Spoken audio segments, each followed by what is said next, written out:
Bojové umenia trvajú strašne dávno, čiže čínske, japonské, vietnamské, nejaké všelijaké.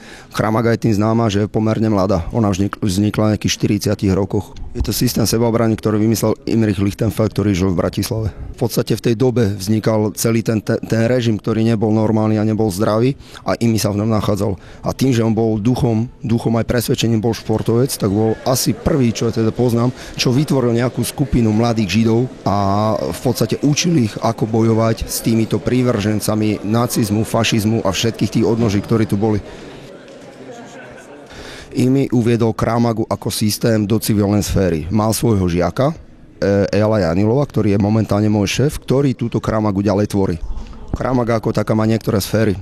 Každá sféra má nejaké špecifikum, čiže civilná sféra, ktorá nás momentálne najviac zaujíma, je taká, že by som nemal útočníka zabiť. Každý má právo na to, aby sa vedel ubrániť. Čiže z tohto pohľadu samozrejme môže cvičiť úplne hocikto. Každý, kto chce spraviť niečo s tým, že buď sa zle cíti, buď sa cíti nebezpečí, alebo proste to chce len preto, aby mal nejaký pocit, že by niečo mohol spraviť, keby sa niečo stalo.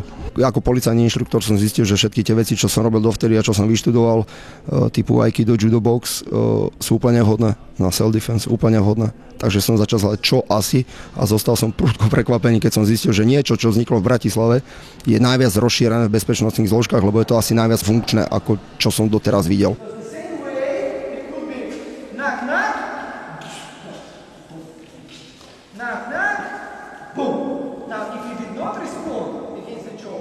Z mojej skúsenosti viem, že keď dám, jak sme mali posledne, boj s nožom, tak každý hneď do toho chcel ísť, lebo každý chce bojovať s nožom, lebo pozeráte sprosté americké filmy.